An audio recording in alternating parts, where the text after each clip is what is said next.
Сегодня католицизм – самая многочисленная ветвь христианства. Само слово по-гречески значит «вселенский». Впервые его употребил в начале II века епископ Игнатий из Антиохии. Так он называл всю Церковь Христову, противопоставляя ее гностикам. В борьбе с ними и сформировались основные черты католицизма и Римской Церкви. Главная из них – особая роль римского епископа, которого считали преемником апостола Петра.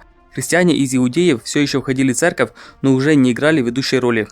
Первые 3 века епископы Рима были почти неизвестны. Их власть ограничивалась Римом и Италией. С середины 3 века епископов Рима и Александрии стали называть папами, иногда так именовали других епископов, например, Карфагена или Антиохии. В 286 году император Диоклетиан перенес свою резиденцию в Никомедию, Малая Азия, а его соправитель в Милан. Здесь в 313 году был подписан Миланский эдикт, который легализовал христианство после долгого периода гонений.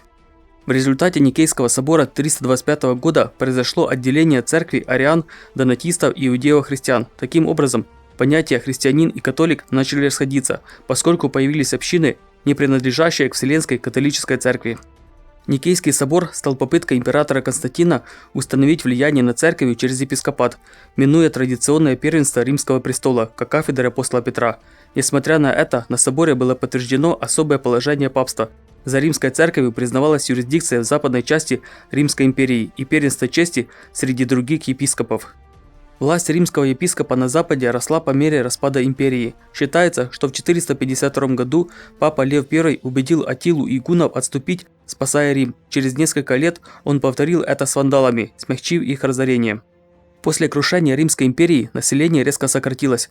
Многие города опустели, люди уходили в деревни или погибали. Началась эпоха Средневековья, в которой католическая церковь заняла главенствующее положение в жизни Европы. На Британских островах развивалась Кельтская церковь, независимая от Рима и ставшая важным источником христианских миссий и образования. Крушение Западной империи дало церкви свободу развиваться без сильной светской власти. Монастыри стали центрами жизни на фоне упадка городов и экономики. Большинство германских племен во время переселения народов были арианами и не принадлежали к Вселенской церкви. Положение папства укрепилось, когда франки приняли католичество. Подписывайтесь, пишите комментарии и ставьте лайки. Папа Григорий I отправил Августина Кентерберийского с миссией в Англию. Вместе с кельтскими монахами в течение 100 лет они обратили англосаксов в христианскую веру. После этого кельтские монастыри были переведены на бенедиктинский устав. Британские острова стали источником миссионеров для христианизации Европы. В начале 8 века английский монах святой Бонифаций, прозванный апостолом Германии, крестил германские племена, организовал церковную иерархию, латинизировал кельтские монастыри и погиб как мученик. Христианские миссии на севере Европы сталкивались с яростным сопротивлением. Викинги сначала грабили монастыри, потом стали угрозой для столиц. Одновременно началось вторжение язычников-венгров с востока. После поражения под Парижем главные силы викингов приняли христианство и поселились в Нормандии.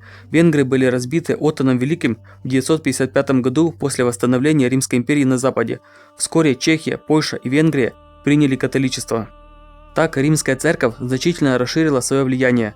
Новые народы приняли латинский язык для богослужения и письменности, тогда как в Византии перешли на греческий, а славяне развивали кириллицу. Различия между восточной и западной церковью росли. На Западе причастие стали давать опресноками, на Востоке – квасным. Почитание икон, филиоквия и другие обряды тоже отличались. Главный разрыв был в том, что Восточная церковь полностью подчинилась государству, а на Западе церковь оставалась независимой. С X века папство опиралось на клюнийское движение во Франции, которое выступало за возрождение церкви. В ходе реформ аббаты были поставлены под прямой контроль папы, а их монастыри управляли почти всеми школами и библиотеками. Были установлены безбрачие духовенства и избрание папы конклавом кардиналов. Церковь поощряла паломничество, процветала экономика, а рост населения способствовал введению крепостного права в XI-XII веках. Римская церковь требовала признания папского первенства Византии, что привело к Великому расколу 1054 года. При этом вначале обе церкви называли себя католическими. Сторонник клюнийских реформ папа Григорий VII Гильдебранд заявил о праве властвовать не только в духовных, но и светских делах, включая императора. Впоследствии папству пришлось вести долгую борьбу за свое верховенство. В этом церковь поддерживал наднациональный класс мелких феодалов и рыцарства, сформировавшийся по всей Европе. Папа требовал права инвеституры или назначать епископов и аббатов. В 1076 году Григорий VII объявил императора Генриха IV отлученным от церкви, освободив его подданных от присяг верности. Зимой 1077 года император отправился на встречу с папой в Каносу, босиком по снегу, прося прощения. Папа простил его, но противостояние продолжалось. В то же время, после раскола, Византия не могла противостоять натиску турок. Она обратилась за поддержкой к католикам, и те согласились в обмен на обещание унии. Так начались крестовые походы, которые не привели к объединению с православием, а лишь усилили раскол, особенно после взятия Константинополя во время Четвертого крестового похода. В ходе походов появились индульгенции или прощение грехов за деньги, были основаны военные ордена – тамплиеров, госпитальеров и Тевтонский орден. В XII веке движение за возрождение христианского благочестия привело к основанию ордена цистерцианцев. Они делали особый упор на труд, а их лидер Бернард Клервосский в течение 30 лет был одним из самых влиятельных духовных лидеров Европы, хотя и не имел титулов. Монастыри в Европе были переполнены, и появились ограничения на прием монахи. Пиком влияния папства было правление папы Иннокентия III. Он провозгласил учение о папском примате и стал именоваться наместником Христа. При нем были введены строгие ограничения на чтение Библии мирянами. Четвертый Латеранский собор 1215 года закрепил, что каждый католик обязан не реже одного раза в год посещать церковь и исповедоваться перед священником, особенно перед Пасхой. Собор также потребовал от евреев носить отличительные знаки и установил систему гетто в городах. Также набирала силу Священная Римская империя и светские правители. Они опирались на растущие города и новый класс буржуазии. Крепостные и другие крестьяне уходили туда, чтобы получить личную свободу и новые возможности. В городах возникали различные ереси, такие как гностики-катары и предшественники протестантизма вальденцы. Часть из них была признана в форме ордена францисканцев.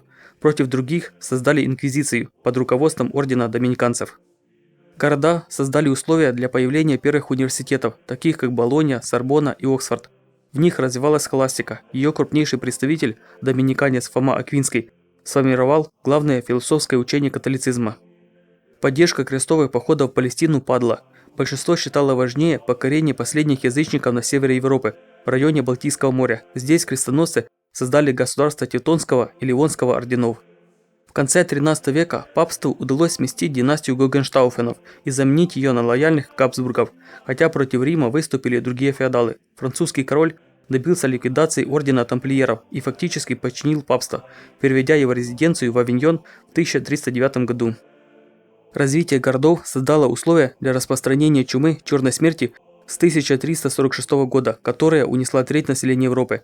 Она снизила доходы церкви и ослабила крепостную зависимость, подорвала власть епископов и усилила критику духовенства.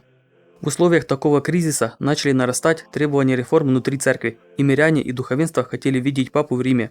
Возвращение папства привело к западной схизме, когда католический мир разделился на сторонников Рима и Авиньона. Единство было восстановлено только Константским собором в 1417 году.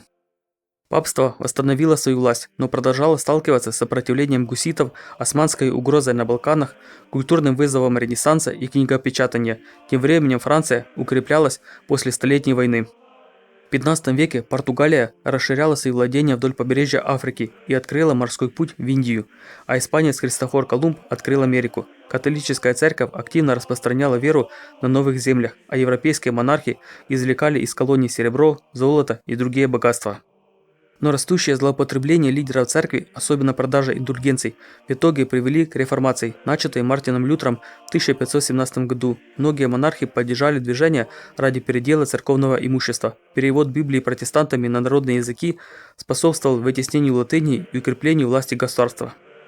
В ответ Рим начал политику контрреформации. На Тридентском соборе создали орден иезуитов, индекс запрещенных книг и конгрегацию пропаганды веры. Папство также настороженно относилось к новым научным открытиям, например, осудило Галилея. Но меры часто не работали и усилили зависимость церкви от правительств Испании, Австрии и Габсбургов. Пиком противостояния с протестантами стала 30-летняя война. Во время конфликта католическая Франция под руководством кардинала Ришелье поддержала протестантов, и вместе они заставили императора отказаться от поддержки папства. Вестфальский мир закрепил полный суверенитет государств, а протесты папских послов были проигнорированы. Рим потерял возможность влиять на решения великих держав.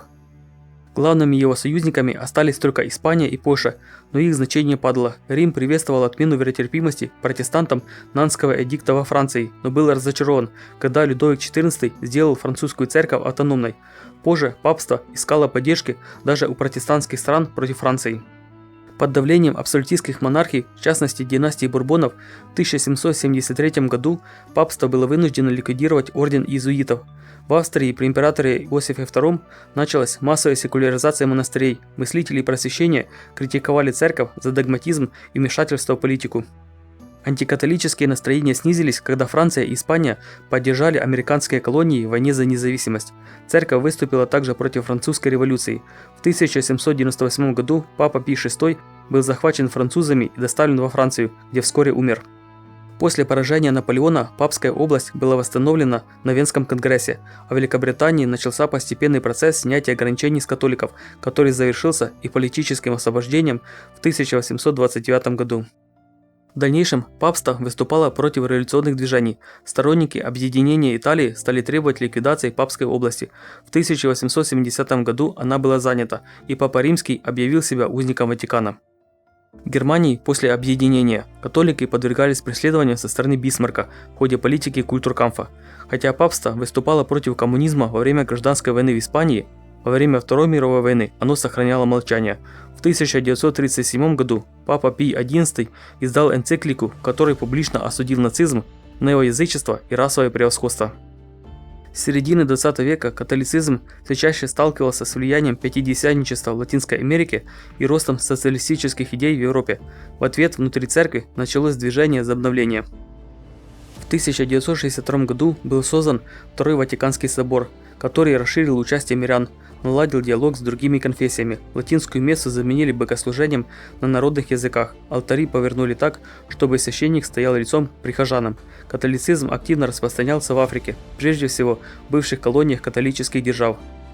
В 1978 году папой впервые был избран поляк Иоанн Павел II. Он значительно укрепил международный престиж католической церкви, а его влияние и поддержка сыграли важную роль в подъеме движения солидарности против коммунизма. Со временем католическая церковь стала открытие к выборам пап не только из Италии и Европы. Папа Франциск из Аргентины стал первым понтификом из западного полушария, а Лев XIV – первым папой из США. Подписывайтесь на канал, чтобы узнать больше и не пропустить новые видео.